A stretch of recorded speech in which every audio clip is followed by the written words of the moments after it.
지난 명절에 멀리 친지들을 만나기 위해서 이제 자동차로 이동하신 분들은 좀 경험해 보셨을 텐데요. 운전하신 분들은 이동하는 가운데 내가 지금 어디쯤 왔고 또 앞으로 얼만큼 더 가야 하는지 알고 있습니다. 이제 그러다가 운전을 하는 중에 이제 갑작스러운 체증이 일어났을 때 이 고속도로를 그대로 갈 것이냐 아니면 우회해서 갈 것이냐 그것을 판단합니다. 반면에 그 차에 탄 가족들의 대부분은 운전을 직접 하는 것이 아니다 보니 지금 어디까지 왔는지 이것을 잘 모를 때가 많죠. 그리고 당연히 얼만큼 더 가야 되는지도 잘 모릅니다. 따라서 자주 하는 말이 뭡니까? 지금 어디야? 얼만큼 더 가야 돼? 이거죠.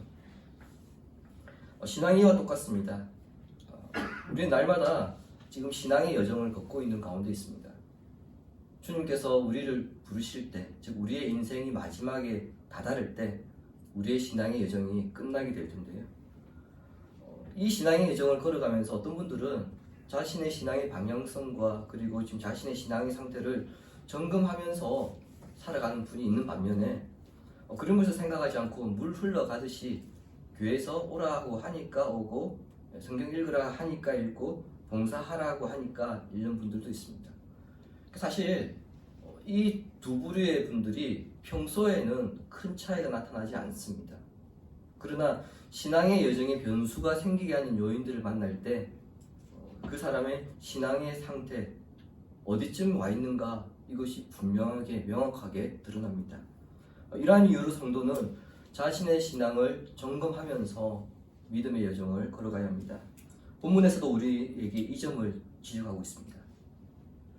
지난 시간 말씀을 통해 살펴보았듯이 복음의 박해 가운데서도 이고니온에서 바울과 바나바 두 사람이 오랫동안 서로 위로하고 격려하면서 은혜의 말씀을 증언하였습니다.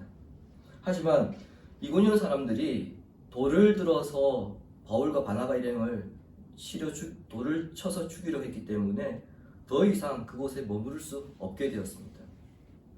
그래서 지도에 보시는 것처럼요, 루스드라와 더베로 가서 복음을 전하게 되는데 본문은 그 가운데서 루스드라에 있었던 기록입니다. 지도에서 확인할 수 있는 것처럼 루스드라는 이고니온의 남쪽에 있는데 30km 정도 떨어져 있습니다. 우리에게는요 디모데의 고향으로 잘 알려져 있습니다. 바울과 바나바가 어떤 도시에 도착하면은 가장 먼저 찾았던 곳이 어딘지 여러분 혹시 기억나십니까? 그렇죠, 회당이었죠. 이미 하나님을 알고 있고 하나님에 대해 기록된 구약의 말씀을 토대로 해서 예수 그리스도를 증거하는 것이 훨씬 더 효율적이었기 때문입니다. 그래서 회당을 먼저 찾았습니다. 그러나 루스드라에는 회당이 없었습니다. 유대인들은 남자들 10명이 모이면 보통 이제 남자 한 명을 한 가정이라 그렇게 보거든요. 그래서 남자들 10명이 모이면 가장 먼저 했던 게 뭐냐면 회당을 세우는 일이었습니다. 그런데 루스드라에 회당을 찾았다는 언급이 없는 걸 봐서는 이 지역에는 회당이 없었다는 의미고요. 루스드라에 회당이 없었다는 의미는 다른 말로는 이 지역에는 유대인들이 있었더라도 아주 극소수 그리고 거의 없었다고 보면 딱 맞습니다. 그래서 바울과 바나바는 전도 대상자를 찾기 위해서 루스드라 시내를 이제 돌아다니다가 어떤 한 사람을 만나게 되는데 8절은 이 사람에 대해서 이렇게 소개합니다.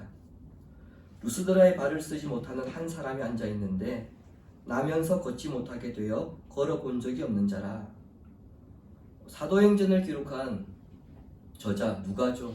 누가의 직업은 의사입니다. 따라서 8절에서 루스드라에서 만났던 이 안전병의 상태를 의사의 관점에서 정확하게 설명합니다. 이 사람은 사고로 인해서 발을 못 쓰게 된 불구가 아니고요, 태어날 때부터 장애를 가지고 태어난 사람이라는 겁니다. 단 한 번도 걸어본 적이 없는 사람이고요, 의학적으로는 치유 불가능한 사람입니다. 그가 앉아있는 곳이 어디입니까? 길가입니다. 사람들이 많이 왕래하는 길가에 안전뱅이가 앉아있는 목적이 뭘까요? 단 하나겠죠. 구걸을 위해서입니다. 자신의 장애를 가진 사람들은 대체로 사람들의 눈에 띄는 것을 싫어합니다. 그럼에도 불구하고 그 장애를 가지고서도 사람들이 많이 다니는 곳에 자신을 노출시킨다는 것은 단 하나죠. 구걸입니다. 그런 사람이 앞에 바울과 바나바가 섰습니다. 이 사람에게 당장 필요한 것은 먹고 사는 것이죠. 먹고 사는 것이 가장 큰 문제인 사람 앞에 바울과 바나바가 섰기 때문에 당연히 이 안전뱅이 입장에서는 바울과 바나바가 자신에게 몇 푼의 돈을 줄 것인가, 우리로 치면은 그 지갑에서 동전이 나올 것인가, 아니면은 빨간색이냐, 아니면 배춧잎이냐, 신사임당이냐, 그게 그 사람의 관점 아니겠습니까? 그런데 본문 구절은 우리에게 깜짝 놀랄 만한 사실을 전달합니다. 많은 사람들이 오가는 길거리에서 먹고 사는 문제 때문에 구걸해야 되는 것이 당연한데 이 사람은 구걸하지 않고 바울이 전하는 하나님의 말씀을 듣고 있더라는 겁니다. 우리가 3장에서 이미 살펴본 바가 있지만 베드로와 요한이 오후 기도 시간에 성전에 들어가려고 할 때에 그 성전 미문, 성전 입구 문에 앉아 있었던 안전뱅이가 있었습니다. 자, 그 사람이 베드로와 요한을 만났을 때 어떤 행동을 취했는가? 사도행전 3장 3절은 이렇게 이야기하는데요. 그가, 즉 안전뱅이죠. 안전뱅이가 베드로와 요한이 성전에 들어가려 함을 보고 구걸하거늘 성전 앞에서조차 구걸했습니다. 우리가 보기에 성전 미문에 앉아있던 안전뱅이나 오늘 본문에 있는 루스드라의 안전뱅이 두 사람의 처지는 매우 비슷해 보입니다. 하지만 성경은 큰 차이가 있음을 밝히고 있습니다. 사도행전 3장에 그 성전 미문에 앉아있던 안전뱅이는 신앙이 무엇인지 모르는 사람이었고, 본문의 안전뱅이는 그 사람에게 구원받을 만한 믿음이 있었던 사람이다, 이렇게 성경은 대조하면서 말씀하고 있습니다. 자, 그렇다면 이런 질문을 하지 않을 수 없죠. 대체 구원받을 만한 믿음이란 무엇인가 하는 것입니다. 수요 성경 공부 때 구원론의 서론에서 혹시 여러분 구원에 대한 개념을 우리가 살펴봤는데 기억나십니까? 성경은 다양한 의미에서 구원을 말합니다. 위험으로부터 건져내는 것이나, 죄로부터 사함을 받는 것이나, 질병으로부터 고침을 받는 것이나, 대적으로부터 보호받는 것, 그리고 종말론적인 구원, 이러한 다양한 의미에서 구원이란 말을 사용합니다. 신약 성경에서는 주로 구원을 종말론적인 구원을 이야기합니다. 우리가 죽어서 천국에 가는 것, 즉 죽음 이후의 영원한 생명, 그것을 종말론적인 구원이라고 하는데 신약 성경에서는 주로 그런 구원을 이야기합니다. 그런데요, 이 구원하다의 헬라어가 구원하다 이런 의미도 있지만은 온전하게 되다 이런 의미도 있어요. 즉 육체적으로, 마음적으로, 영적으로 온전하게 되다 이런 의미도 다 포함하고 있다는 의미입니다. 영적인 구원이든 육체적인 구원이든 이 안전뱅이에게는 적어도 바울이 봤을 때에 구원받을 만한 믿음이 있었다는 겁니다. 자, 여기에서 믿음이 형성되는 원리가 드러나고 있습니다. 로마서 10장 17절입니다. 주고 있습니다. 그러므로 믿음은 들음에서 나며 들음은 그리스도의 말씀으로 말미암느니라. 아멘. 믿음이라고 하는 것이 어느 날 하루아침에 갑자기 생겨나는 것이 아니라 먼저 어떻게 생겨난다고요? 그리스도의 말씀을 들음으로, 듣는 것에서부터, 하나님의 말씀을 듣는 것에서부터 믿음이 시작된다, 이렇게 말씀합니다. 그리고 그 말씀의 능력에 대해서 히브리서 기자는 이렇게 정의합니다. 히브리서 4장 12절 함께 읽겠습니다. 하나님의 말씀은 살아있고 활력이 있어 좌우의 날선 어떤 검보다도 예리하여 몸과 영과 및 관절과 골수를 찔러 쪼개기까지 하며 또 마음의 생각과 뜻을 판단하나니. 아멘. 그리스도를 증거하는 그 말씀을 우리가 듣게 되면요, 그 말씀이 우리의 죄악된 마음을 찌르고 쪼개어서 하나님 앞에서 자기 자신을 돌아보게 하고, 그리고 하나님 앞에 더 가까이 나아가게 한다는 겁니다. 이 안전뱅이 역시 바울이 전하는 그 하나님의 말씀을 들었습니다. 들었더니 단순히 듣기만 한 것이 아니라 그 말씀이 그 안전병의 심령에 들어가서 자신의 죄악됨을 찌르고 쪼개어서 하나님 앞에 더 가까이 나아가게 만들더란 겁니다. 그리고 바울은 그렇게 반응하는 그 안전병의 눈동자를 본 것입니다. 자, 이렇게 볼 때 믿음이라고 하는 것은 하나님의 설득이라 할 수 있습니다. 하나님께서 창세전에 작정하신 한 영혼에게 말씀을 듣게 하시고 들려진 그 말씀이 죄인된 심령 안에서 반응을 일으키게 하심으로써 그 죄인된 심령이 하나님 앞에 더 한 걸음 더 나아가게 하더라는 겁니다.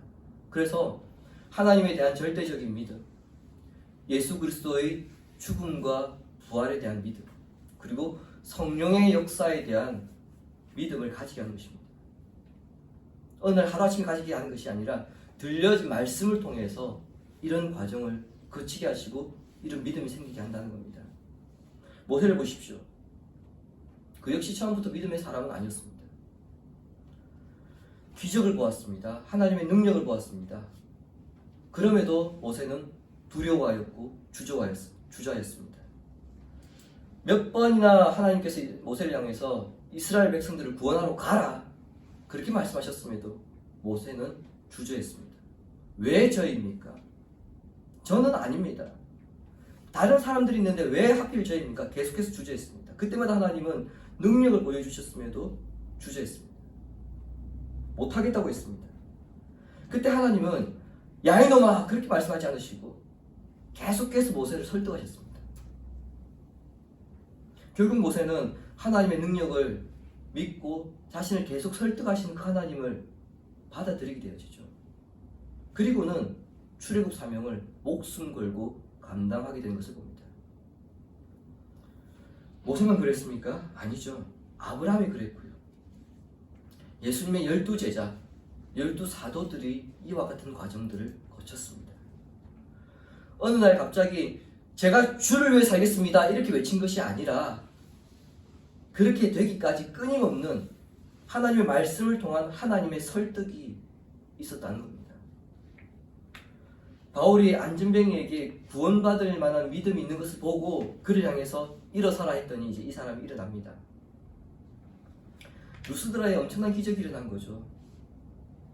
아니나 다를까 이 장면을 본 많은 사람들이 그들 방언으로 소리를 지르면서 이렇게 외쳤습니다. 11절 하반절과 12절 보시기 바랍니다. 소리 질러 이르되 신들이 사람의 형상으로 우리 가운데 내려오셨다 하여 바나바는 제우스라 하고 바울은 그 중에 말하는 자이므로 헤르메스라 하더라. 바울과 바나바가 신이라는 겁니다. 루스드라 사람들이 바울과 바나바를 신으로 생각했습니다. 제가 전에도 말씀드린 적이 있는데요. 우리나라에는 단군 신화가 있습니다.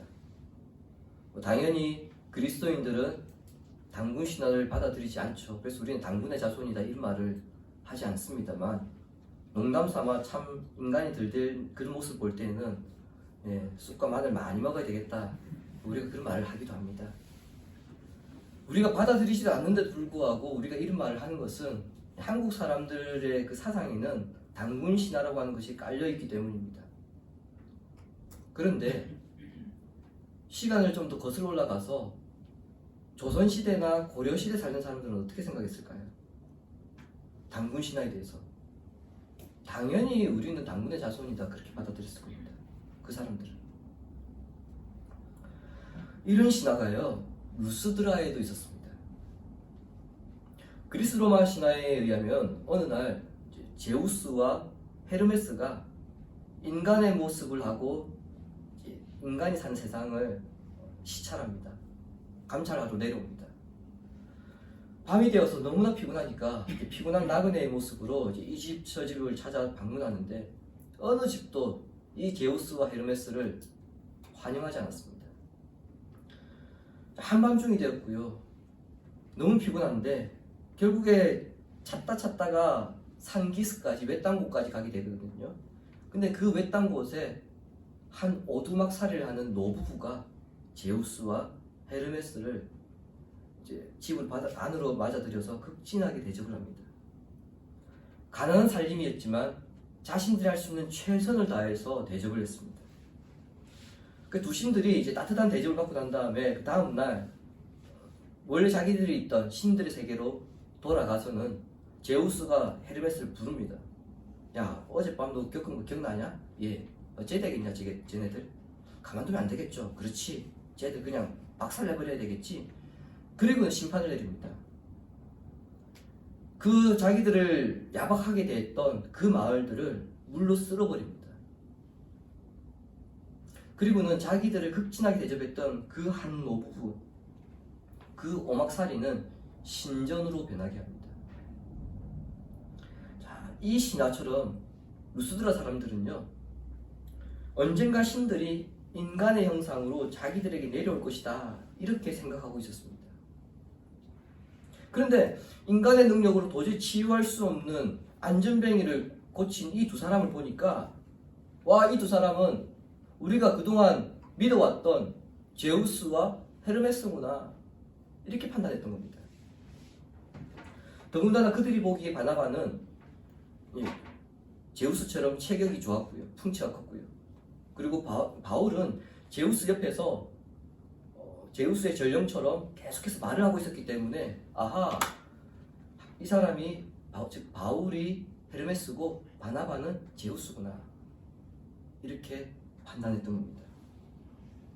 처음에는 그 루스드라 사람들이 자신들의 방언으로 말했기 때문에 바울과 바나바가 그 의미를 못 알아들었습니다.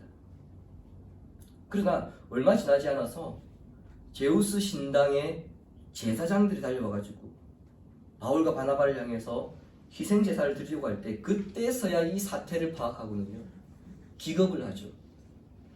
그래서 자신의 옷을 찢고 그 무리들 속으로 뛰어들어가서 소리를 지릅니다. 즉 말씀을 전했다는 거죠. 그 말씀이 본문 15절부터 17절이거든요. 이 말씀의 핵심은 두 가지입니다. 하나는 자신들은 신이 아니라는 거고요. 두 번째는 하나님은 살아계신 하나님이라는 겁니다.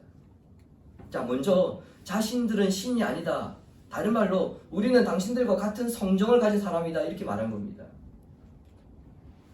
성정이란 헬라어 말은 같은 약함과 같은 악함에 속해 있다, 이런 뜻이에요. 같은 약함과 같은 악함에 속해 있다. 우리도 당신들처럼 연약한 인간이고, 우리도 당신들처럼 악한 인간이라는 그런 의미입니다. 우리 안에 있는 죄성이나 연약함 때문에 인간은 아무리 완전함을 추구하려 해도 끊임없이 실수하고 죄 지을 수밖에 없습니다. 목사라고 해서 죄 안 짓습니까? 짓습니다. 성령 충만을 받았다고 해서 실수하지 않습니까? 실수합니다. 지금 바울이 하는 얘기가 그 이야기입니다. 우리 역시 연약한 인간이고 죄악된 인간이다. 당신들과 다를 바 없다. 그러니까 바울과 바나바는 자신들을 신으로 여기는 그 사람들 앞에서 자기 자신을 적나라하게 다 드러냈습니다.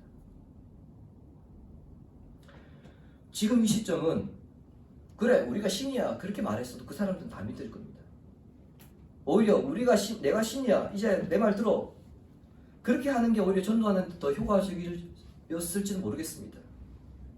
하지만 바울과 바나바는 이 기적적인 역사가 자신들의 능력 때문이 아니며 오히려 자신들은 당신들과 다를 바 없는 똑같은 인간이다, 그것을 밝힙니다.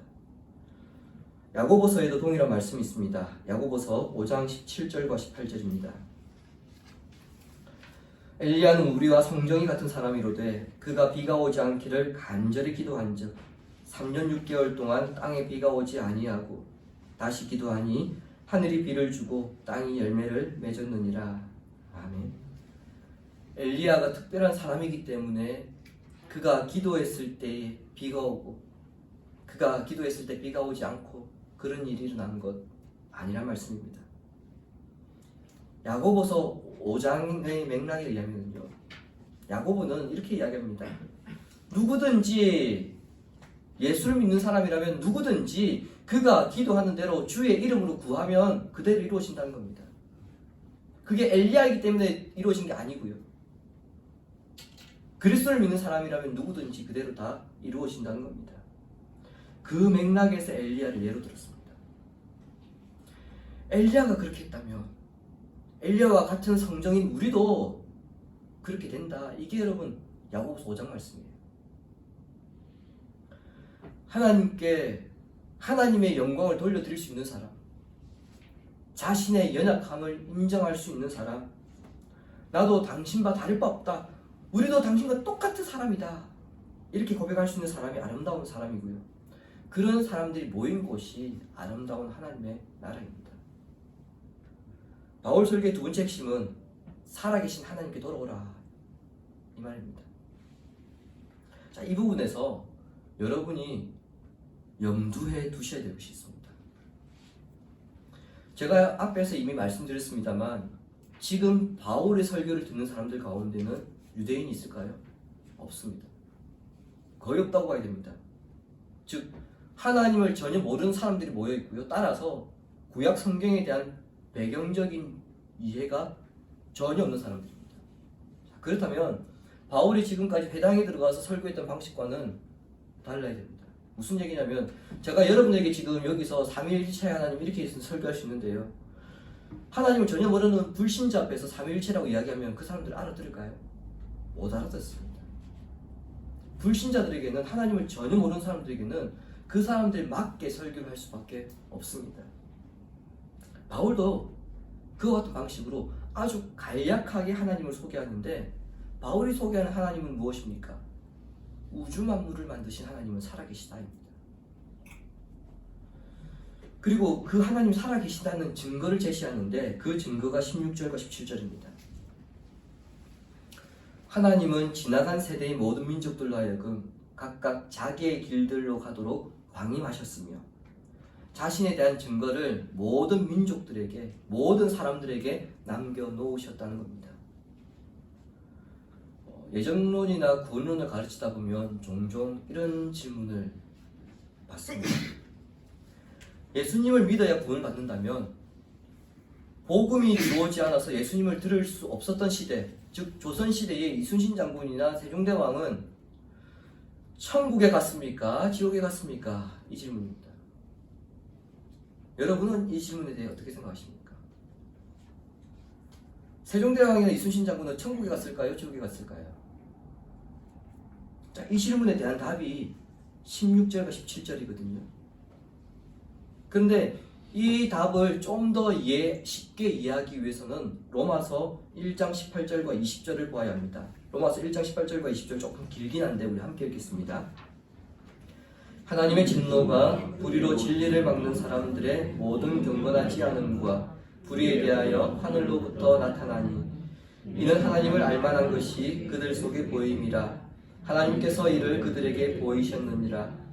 창세로부터 그의 보이지 아니하는 것들, 또 그의 영원하신 능력과 신성이 그가 만드신 만물에 분명히 보여 알려졌나니 그러므로 그들이 핑계하지 못할지니라. 아멘.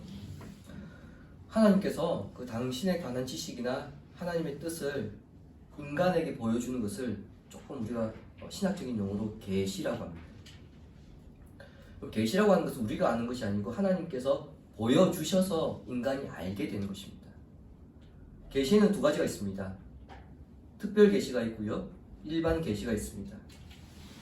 특별 계시는 하나님께서 자신에 대해서 자신이 어떤 분인지를 분명하게 알려주는 것으로 성경이 특별 계시입니다.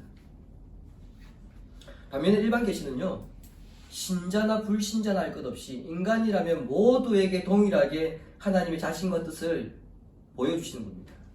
그것을 우리가 일반 계시라고 하는데 자연이나 역사나 양심 등이 여기에 해당됩니다. 예를 들어서 비가 내립니다. 비가 내리면 그 비는 여러분 신자들에게는 맞고 불신자들은 안 맞습니까? 아니죠. 비가 내리면 신자나 불신자는 우산 안 쓰면 똑같이 맞는 겁니다. 햇빛이 내리칩니다. 그러면 신자들이 농사 짓는 그 농작물에는 햇빛이 비치고 불신자들이 농사 짓는 그 농작물에는 안 비칩니까? 그렇지 않잖아요. 똑같이 비칩니다. 역사를 보십시오. 세상 역사 또한 하나님의 그 섭리 안에 있기 때문에 신자나 불신자나 똑같이 그 역사 한가운데 서 있습니다. 신자라고 해서 역사 안에 있고 불신자라고 해서 역사 밖에 있는 것이 아닙니다. 정말로 형용할 수 없을 정도로 아름다운 자연 앞에 섰을 때에, 경이로운 자연 앞에 섰을 때에 기독교인들은 제외하고요, 타종교 사람들은 종교를 불문하고 그 경이로운 자연 앞에서 뭐라고 말하냐면 조물주가 어떻게 이렇게 자연을 아름답게 만들었는가, 그렇게 이야기합니다. 자신들이 믿고 있는 종교의 신을 찾는 것이 아니라 조물주가 어떻게 이렇게 만들었을까, 이런 얘기를 합니다. 우리보다 김동수 장로님께서 더 깊이 와닿으실 것 같은데, 이제 과학을 연구하시기 때문에 자연 속에서 인간으로서는 결코 답할 수 없는 그 신비, 그 신비를 분명히 장로님 아실 것 같아요. 우리는 잘 모르지만. 근데 그 신비를 통해서 하나님의 존재를 인정하지 않을 수 없음을 저는 그렇게 생각합니다. 사도 바울이 말하고자 하는 바가 이것입니다. 하나님께서 일반 계시를 통하여서 하나님을 알만한 지식들을, 계시들을 지나간 세대에도 다 펼쳐놓으셨다는 겁니다. 따라서 복음이 들려지지 않은 시대라고 해서 나는 복음을 듣지 못했습니다, 그렇게 핑계댈 수 없다는 거죠. 항변해도 소용없다는 겁니다. 그러므로 바울은 루스드라 사람들을 향해서 당신들은 지금까지 몰랐겠지만 하나님은 분명 살아계시고 그 하나님의 살아계심의 증거는 지금까지 계속 펼쳐져 왔기 때문에 그 증거들을 당신들이 다시 한번 생각해보고 지금까지 당신들이 섬겨왔던 그 우상들을 버리고 하나님께 돌아오라, 이렇게 권면한 겁니다. 주님 사랑하신 성도 여러분, 우리가 읽진 않았지만 19절에 의하면 안디옥과 이고니온에서 몇몇 유대인들이 루스드라로 넘어옵니다. 그 사람들이 와가지고는 루스드라 사람들을 선동해서 바울에게 돌을 던지게 합니다. 이 일로 사람들이 바울이 죽은 줄 알고 바울을 성 밖으로 내다버리는데, 이것이 바울의 설교를 들었던 사람들의 반응입니다. 조금 전까지만 해도 바울의 설교를 깊이 들었습니다. 그리고는 바울을 보면서 어떻게 생각했습니까? 시인으로 그렇게 생각했습니다. 그리고 이들에게, 이 바울에게, 바나바에게 우리의 희망이 있고 우리의 인생의 소망이 있을 것이다, 그런 기대를 걸었습니다. 하지만 잠시 후에 자기와 다를 바 없는 영락없는 한 인간에 불과하구나, 그것을 깨달았을 때 그들은 폭도로 돌변해버렸습니다. 이것은 예수님을 십자가에 못 박으라고 했던 사람들에게서도 동일하게 나타났던 반응이죠. 예수님 당시에 예수님 봤던 사람들, 처음에는 예수님을 열렬하게 환영했습니다. 메시아로, 우리의 구원자라고 그렇게 외쳤습니다. 왜요? 저분이야말로 우리를 로마로부터 해방시켜 줄 거라고 믿었기 때문에. 그런데 계속 듣고 보니까 이 예수라고 하는 작자가 말하는 그 구원이 우리가 생각하는 구원과 다르구나, 그것을 깨닫게 되었을 때 군중들은 폭도가 되어서 예수님을 십자가에 못 박으라고 외쳤습니다. 우리가 주의해야 할 것이 바로 여기에 있습니다. 이런 모습이 결코 머나먼 옛날 이야기가 아니라는 거죠. 당장 오늘 우리에게도 일어날 수 있음을 우리가 기억해야 합니다. 내가 열심히 주님을 믿고 섬기는 것만큼 그만큼의 보상과 같은 삶이 나에게 펼쳐지지 않을 때 여러분 언제든 폭도로 변할 수 있음을 기억하시기 바랍니다. 그러므로 헛된 우상을 버리고 돌아오라. 바울이 했던 이 권면대로 내가 주님을 믿는다고 하지만 내가 주님보다 더 의지하고 있는 것이 있다고 한다면 아하, 나도 저 사람들처럼 내 인생에 잘못된 것들이 펼쳐질 때에 언제든 폭도로 변할 수 있겠구나. 이것을 유념해야 한다는 겁니다. 이런 문제가 펼치지 않을 때 잘 모릅니다. 내 인생이 큰 문제가 없을 땐 잘 모릅니다. 그냥 순적하게 신앙생활 해왔기 때문에 이것이 은혜인가 보다 그렇게 생각합니다. 근데 그 방향성이 내가 생각하는 것과 다르게 나타날 때에 지금까지 은혜로 여겼던 마음은 온데간데 없고요.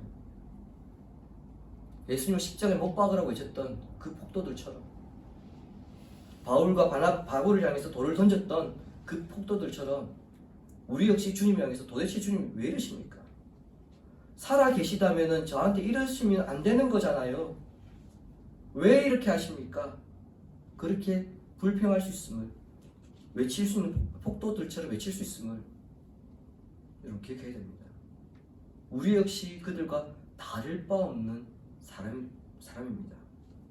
그러므로 그렇게 되지 않기 위해서 내가 주님보다 의지하고 있는 것이 더 있다고 한다면 그것을 과감하게 버리고 주님 앞에 나아가야 됩니다.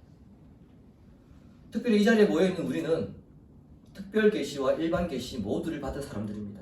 따라서 말씀과 삶의 모든 현장에서 자신을 드러내시는 하나님을 발견하는데 힘쓸 때에 폭도들처럼 되지 않을 수 있습니다. 그리고 헛된 것을 추구하지 않는 믿음이 될 수 있습니다. 이런 믿음을 소유하여서 또 진력하여서 성령께서 역사하시기에 합당한 믿음의 토양을 이루어가는 성도들이 되기를 성부와 성자와 성령의 이름으로 축원합니다. 아멘. 아멘.